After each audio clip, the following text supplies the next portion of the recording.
नमस्कार माननीय जयंतराव, ज्यांचं भाषण आपण ऐकलं असे अमोल दादा, मेहबूब शेख, प्रशांत दादा, जगन्नाथ बापू, पंडित कांबळे, गोमार भाऊ, महादेवांना, काका चव्हाण, भारतीताई, सचिन दोडके, विशाल तांबे, अनिताताई, त्रिंबक अण्णा, बाळासाहेब, स्मिताताई, नवनाथ पारगे, संतोष चाकणकर, दीपक बेलदरे, किशोर कांबळे, स्वातीताई, राजश्रीताई, पूजाताई, अश्विनीताई, प्रकाश आप्पा मस्के, व्यासपीठावरील सर्वच मान्यवरण उपस्थित बंधू भगिनींनो, खरं तर मी बाळाभाऊ आणि सचिन दोडकेंना आग्रह करत होते भाषण करायचा, पण ते दोघंही नाही म्हणाले, कारण 10 वाजताच्या आत आपल्याला कार्यक्रम संपवायचा आणि जयंतरावांनाही आपल्याला वेळ द्यायचा आहे.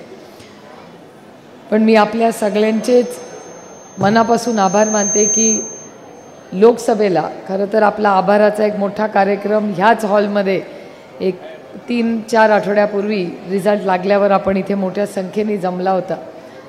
ओएसिस फर्टिलिटीच्या तज्ज्ञांनी IVF उपचार पद्धतीद्वारे 1 लाखांहून अधिक जोडप्यांना मातृत्व प्राप्तीचा आनंद दिला आहे. मोफत अपॉइंटमेंट बुक करण्यासाठी आजच संपर्क साधा.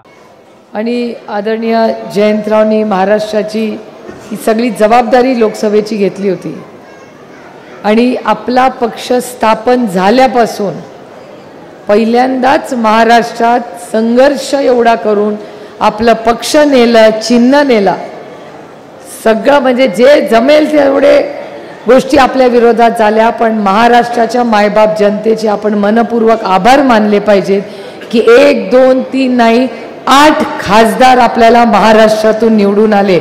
आणि संपूर्ण मला आनंद वाटतो तुम्हाला सांगताना की यावेळेस पार्लमेंटमध्ये प्रत्येक खासदार हा कुठल्या ना कुठल्या बिलमध्ये बोललेला आहे आणि आपल्या 8ही खासदारांचा परफॉर्मन्स हा देशामध्ये जे 2-3 महत्त्वाचे पक्ष आहेत ज्यांच्या खासदारांनी उत्तम कामगिरी केली त्याच्यात राष्ट्रवादी काँग्रेस पक्षाचा नंबर ह्यावेळी पहिल्याच सेशनला लागला आहे हे सांगताना मला मनापासून आपल्याला आनंद होतो. आणि जयंतराव, तुम्ही आणि आदरणीय पवारसाहेबांनी जो विश्वास अमोलदादा, मी आणि बाकीच्या सगळ्या आपल्या कॅन्डिडेट्सवर टाकला त्याबद्दल आम्ही सगळे पक्षाचे आणि कार्यकर्त्यांचे मनपूर्वक आभार मानतो. आणि पुढचे 70 किंवा 90 दिवस जे काय राहिलेत मतदानाच्या अटी त्याच्यात कष्टाची पराकाष्ठा करू, पण जी मेहनत तुम्ही सगळ्यांनी लोकसभेला केली त्याच्यापेक्षा आम्ही 8ही जण त्याच्याहून जास्त मेहनत करून राष्ट्रवादी काँग्रेसचे जास्तीत जास्त आमदार महाराष्ट्रात निवडून आणू हे खरं तर सांगण्यासाठी आपण इथे जमलेलो आहोत. आज व्यासपीठावर आणि समोर बरेच इच्छुक आहेत. मला कुमार भाऊ तो दिवस आठवतोय की एकेकाळी आपल्याकडे बरेच इच्छुक होते आणि खडकवासल्यातच सगळे एका मंदिरात गेले होते, आठवतं? हां, सगळे एकत्र एका मंदिरात गेले होते आणि मंदिरात सगळ्यांनी शपथ घेतली होती की 7ही जण, 7पैकी एकालाच तिकीट मिळणार आहे, 6 जण जे कोणी असतील ज्यांना तिकीट मिळणार नाही तो ज्याला तिकीट मिळेल त्याचं काम करतील, अशी शपथ सगळ्यांनी मंदिरात घेतली होती. हां, इथे तिथे नाही. पण दुर्दैवाने तसं काही घडलं नाही. आपण तेव्हा ती सीट हारलो. त्याला काय कारणं होती मला माहिती नाही. तेव्हा पक्षाचं मी फार काही बघत नव्हते, मी फक्त प्रचाराला फिरले. पण हे दुर्दैव आहे की राष्ट्रवादी काँग्रेस पक्षाची खडकवासल्यात प्रचंड ताकद आहे आणि नगरसेवक म्हणून माझ्या व्यासपीठावरील सगळ्या सहकार्यांनी अतिशय उत्तम वॉर्ड जर कुठले असतील तर ते खडकवासल्यामधले राष्ट्रवादी काँग्रेस पक्षाचे वॉर्ड आहे. हे मी म्हणत नाही, पण दरवर्षी बक्षीस हे आपल्याच पक्षाला मिळालेलं आहे. त्यामुळे कामामध्ये आपण सगळ्यात पुढे आहोत, विरोधात असो किंवा सत्तेत असो. आता महागाई, बेरोजगारी, भ्रष्टाचार ही मोठी आव्हानं आज राज्याच्या आणि देशाच्या समोर आहेत. आता अनेक सगळ्या स्कीम चालल्यात, यात्रा चालल्यात, बरंच काय काय राज्यात चाललंय. साहजिक आहे की ही लोकशाही आहे, प्रत्येकाला तो करण्याचा अधिकार आहे. त्याची काय फार चिंता करू नका, कारण अनेक जण जशी करतायत तशी लोक, माझा अनुभव आहे, मी आणि अमोलदादा जेव्हा इलेक्शन लढलो तेव्हा आम्हाला दोघांनाही वाटत नव्हतं आम्ही निवडून येऊ. याचं कारण पक्ष नाही, चिन्ह नाही, आमदार नाही, सोसायटी नाही, दूध संघ नाही, कारखाना नाही, नगरसेवक नाही, सगळे मोठे नेते सगळे तिकडे गेले होते. फक्त निष्ठावान कार्यकर्ते आणि पदाधिकारी हे आपल्या बाजूला होते. हीच आपली ताकद होती. आणि या संपूर्ण इलेक्शनमध्ये मला आणि अमोल दादांना दोघांनाही मला तुम्हाला जयंतराव सांगायचं आहे की ह्या संपूर्ण भागात आज उपस्थित सगळ्या पुरुषांच्या बरोबरीने प्रचंड कष्ट बारामती लोकसभा मतदारसंघात आपल्या महिला भगिनींनीही घेतलेले आहेत. दिवसभर प्रचार करत फिरायचे. दिवसभर कुणालाही माहिती नव्हतं काय पुढे होणार आहे. लोक येऊन त्यांना सांगायची तुमची काही सीट लागत नाही.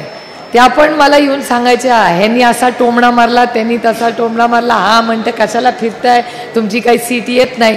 तरी बिचाऱ्या स्वतःचं जेवण घेऊन डबे घेऊन त्यांना कोणी दुपारचं जेवण देत नव्हतं ना संध्याकाळचं जेवण होतं ना तेव्हा श्रावण होता तसं काही नव्हतं. पण तरी या सगळ्या आपल्या पदाधिकाऱ्यांनी पूर्ण ताकदीने प्रचंड इथे मेहनत केली आणि खूप चांगला रिझल्ट लागलेला आहे.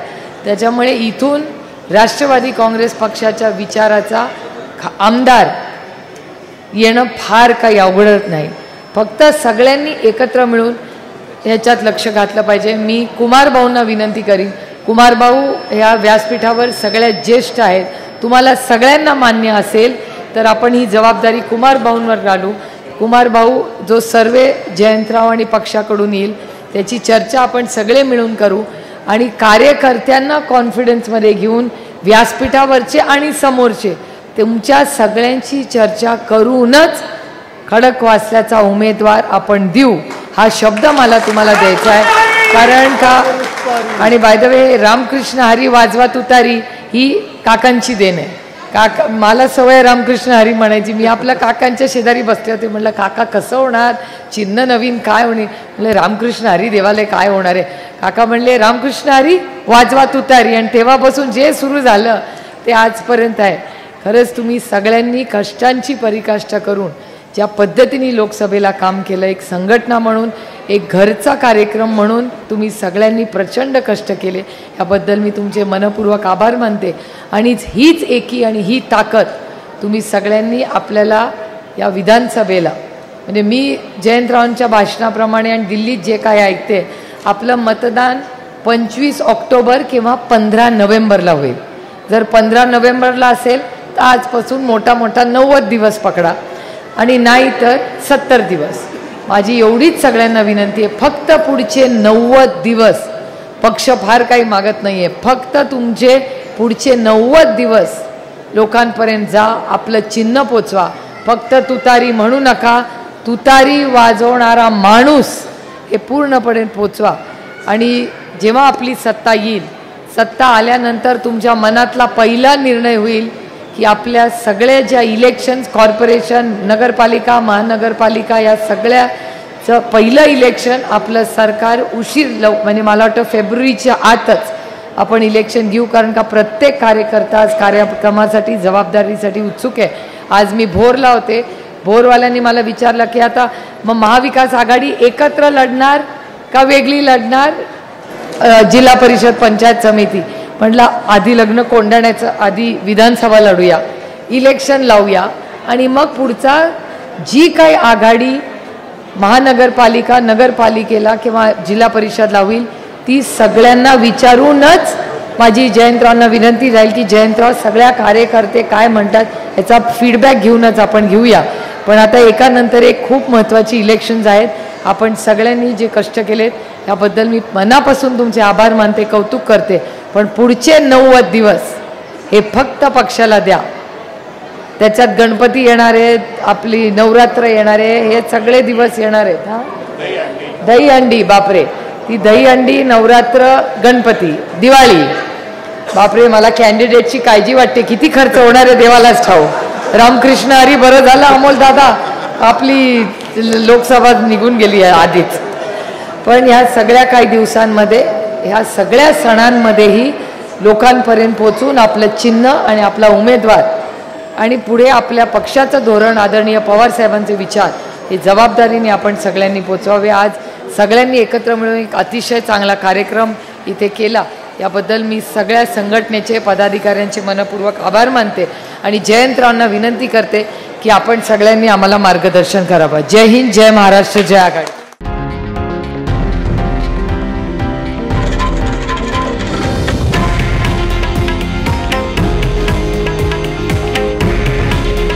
हे आहे देशातील नंबर 1 न्यूज नेटवर्क आणि आपण पाहत आहात TV9 मराठी. काळजी तुमची, हित महाराष्ट्राचं.